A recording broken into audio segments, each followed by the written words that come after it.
کوئی انگلی اٹھا دے تو پھر تو وہ بچنا نہیں چاہیے، لیکن نبی کو گالیاں دے دی جائے کوئی دقت نہیں ہے، گھر کے اندر بیٹھ کر ہم اپنی شان، جبکہ نبی ہی ہمیں ہماری مدد کرنے والے ہیں، وہی ہمارے کام آنے والے ہیں۔ مرنے کے بعد سے جو شروع ہوگا تو قبر میں بھی نبی تشریف لائیں گے، حشر میں بھی تشریف لائیں گے، تو جن کے لیے تیار رہنا چاہیے ہم ان کے لیے تیار نہیں رہتے، اور ہماری کوئی حیثیت نہیں ہے، ہماری کوئی اوقات نہیں ہے، ہم تو کیڑے مکوڑوں سے بھی بدتر ہوتے اگر نبی کی امت میں پیدا نہ ہوئے ہوتے، اگر نبی کی غلامی ہمیں نہ ملی ہوتی تو ہماری کوئی حیثیت نہ تھی۔ اس لیے آپ میری بات کو سمجھیں گے، یار جب تک بکے نہ تھے کوئی پوچھتا نہ تھا، تم نے خرید کر ہمیں انمول کر دیا۔ ایک بات آپ لوگ سنیں گے میری، حضرت اسود رضی اللہ تعالیٰ عنہ کی زندگی ہے، یہ صحابی رسول ہے، میرے نبی کے دربار میں آیا جایا کرتے تھے۔ ایک مرتبہ میرے نبی نے کہا اسود تم شادی کیوں نہیں کرتے ہو؟ جب اتنا کہا تو حضرت اسود کی آنکھوں میں آنسو آ گئے، حضرت اسود رونے لگے۔ میرے نبی تو وہ نبی تھے جو جانوروں کے آنکھوں میں آنسو نہ دیکھ سکتے تھے، تو اپنے غلاموں کے آنکھوں میں کیسے آنسو دیکھ سکتے تھے؟ میرے نبی نے کہا اسود میرا مقصد یہ نہیں تھا۔ حضرت اسود نے کہا یا رسول اللہ میں شادی کیسے کروں؟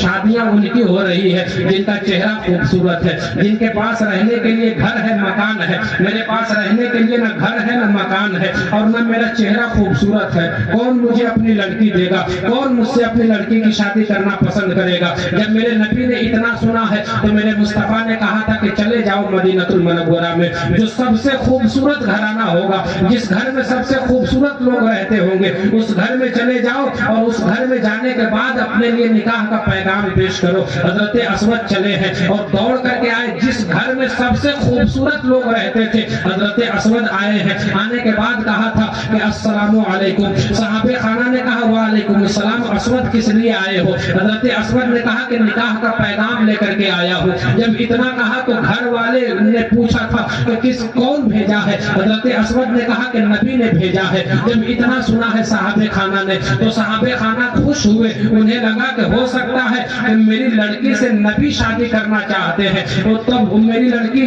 نبی کے ازواج مطہرات میں شامل ہو جائے گی۔ حضرت اسود سے پوچھا اسود کس کے لیے؟ تو حضرت اسود نے کہا کہ میرے لیے۔ اب ایک بات آپ بتائیں کہ آپ کے گھر پر کوئی آئے، بہت بڑی گاڑی میں سوار ہو کر کے آئے، تو آپ کتنا خوش ہوں گے کہ یہ تو اتنا بڑا آدمی میرے گھر میں آیا ہے، اور آنے کے بعد کہے کہ میں آپ کی لڑکی کو اپنے گھر لے جانا چاہتا ہوں، تو آپ بہت خوش ہوں گے یار میری لڑکی کا قسمت چمک گیا، اتنے بڑے گھر میں جانے والی ہے۔ لیکن آپ پوچھ دے کہ کس سے میری لڑکی کی شادی کریں گے، تو وہ انسان کہہ دے کہ میرے گھر کے اندر نوکر جو کام کرتا ہے اس نوکر کے ساتھ میں آپ کی لڑکی کی شادی کرنا چاہتا ہوں، تو آپ جتنے خوش ہوئے ہوں گے اس سے زیادہ ٹینشن میں آ جائیں گے کہ یہ کیسی بات کر رہا ہے، اپنے گھر کے نوکر کے ساتھ میری لڑکی کی شادی کروانا چاہتا ہے، تمہارا دماغ تو خراب نہیں ہو گیا ہے؟ حضرت اسود نے کہا کہ میرے لیے میں نکاح کا پیغام لے کر کے آیا ہوں۔ اب ادھر گھر والے جو تھے وہ سوچنے لگے کہ میری اکلوتی لڑکی ہے، میں نے اپنی لڑکی کو ناز و انداز کے ساتھ پالا ہے، میری لڑکی کہاں خوبصورت ہے، حسین و جمیل ہے، اور ادھر حضرت اسود کا چہرہ دیکھ رہے ہیں تو حضرت اسود کا چہرہ بھی کالا ہے، ہونٹ بھی موٹے موٹے ہیں۔ اب یہ سوچنے لگے کہ کروں تو کیا کروں،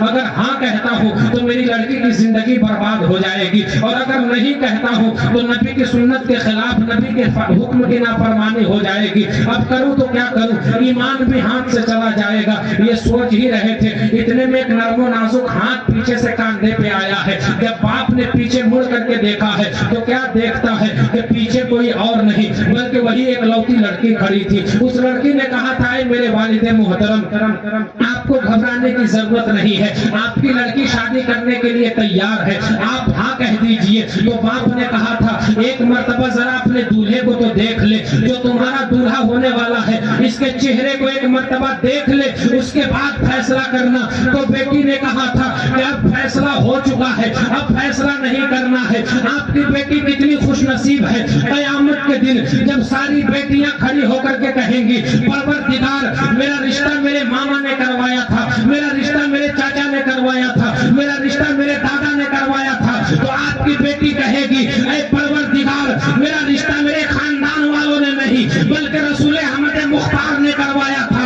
آپ کی بیٹی بہت خوش نصیب ہے، اب فیصلہ ہو چکا ہے، اب دیکھنا نہیں ہے۔ جب بیٹی نے حامی بھر دی تو باپ نے بھی کہہ دیا ٹھیک ہے جاؤ شادی کی تیاریاں کرو۔ اب ایک بات آپ بتائیں کہ یہ ایک ایسا انسان جس کی شادی لگ ہی نہ رہی ہو، کوئی لڑکی اس سے شادی کرنے کو تیار نہ ہو رہی ہو اور اس سے کوئی کہہ دے اتنی خوبصورت لڑکی جو سب سے خوبصورت ہو وہ کہہ دے کہ میں تم سے شادی کرنا چاہتی ہوں، تو بتائیں ایک تو ادھر لڑکی کی شادی نہیں لگ رہی تھی، ادھر سب سے خوبصورت لڑکی نے کہہ دیا کہ میں شادی کرنے کے لیے تیار ہوں.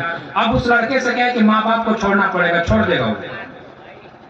آپ اس سے کہتے خاندان والوں کو چھوڑنا پڑے گا، کوئی بات نہیں چھوڑ دیں گے لیکن اس لڑکی سے شادی کر لیں گے. حضرت اسود کی شادی سب سے خوبصورت لڑکی کے ساتھ سیٹ ہوئی. جب حضرت اسود نبی کی بارگاہ میں پہنچے تو میرے مصطفیٰ نے کچھ پیسے حضرت اسود کی جھولی میں ڈالے اور ڈال کر کے کہا تھا اسود جاؤ اپنے لیے دولہے کا جوڑا خرید لو. حضرت اسود دولہے کا جوڑا خریدنے کے لیے مارکیٹ میں گئے. ادھر ایک صحابی آتے ہیں اور آ کر کے کہتے ہیں یا رسول اللہ اب مذہب اسلام کو شہیدوں کے خون کی ضرورت ہے، دشمنوں نے حملہ کر دیا ہے، جنگ کے میدان میں جانا پڑے گا. میرے مصطفیٰ نے کہا تھا جاؤ ایک ایک صحابہ کو بتا دو، لیکن یہ بات یاد رکھنا کہ اسود کو یہ بات معلوم نہیں چلنی چاہیے کیونکہ اسود آج دولہا بننے والا ہے، اس کی شادی ہونے والی ہے. اگر اسود کو یہ بات پتہ چل گئی تو وہ دولہا نہیں بنے گا، جنگ کے میدان میں چلا جائے گا. حضرت اسود رضی اللہ تعالیٰ عنہ سے یہ بات چھپی رہنی چاہیے، لیکن بات جب پھیلتی ہے تو پھیلتی چلی جاتی ہے.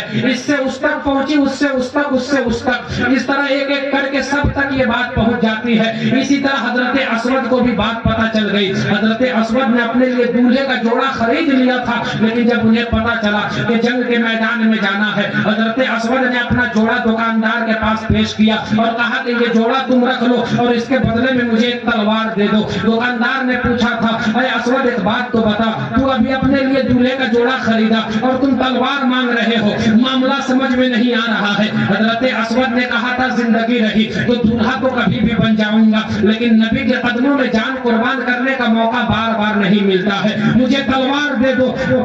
حضرت اسود نے تلوار لی ہے اور لے کر نبی کی بارگاہ میں نہیں گئے ہیں، ڈائریکٹ میدان جنگ میں چلے گئے ہیں. جب دشمنوں نے حملہ کیا ہے ادھر صحابہ کرام نے لڑنا شروع کیا ہے تو صحابہ کرام کی لاشیں بھی گری ہے. کتنے صحابہ شہید کر دیے گئے ہیں، جتنے صحابہ شہید ہوئے ایک ایک کے لاش کو اٹھا کر کے میرے مصطفیٰ خیمے تک لا رہے تھے.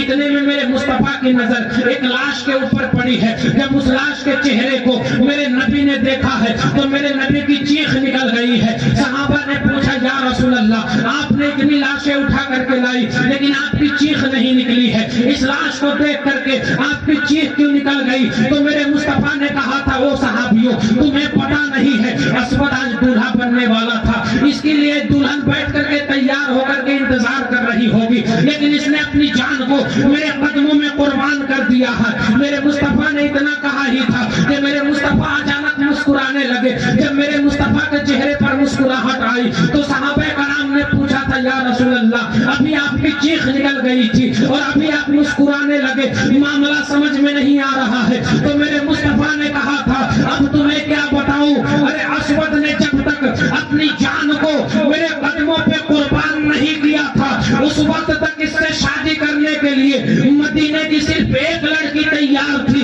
لیکن جیسے ہی اس نے اپنی جان کو میرے قدموں پہ قربان کر دیا جنت سے حوریں آ گئی ہے اور جنت کی حوریں آپس میں یہ باتیں کر رہی ہے کہ میں اسود کی دلہن بنوں گی، میں اسود سے شادی کروں گی. اسی کو کسی شاعر نے دیکھا تھا تو اس انداز میں کہا تھا کہ جب تک بکے نہ تھے کوئی پوچھتا نہ تھا، تم نے خرید کر ہمیں انمول کر دیا. عزیزان ملت اسلامیہ اس لیے یہ زندگی مصطفیٰ کے صدقے میں ملی ہے.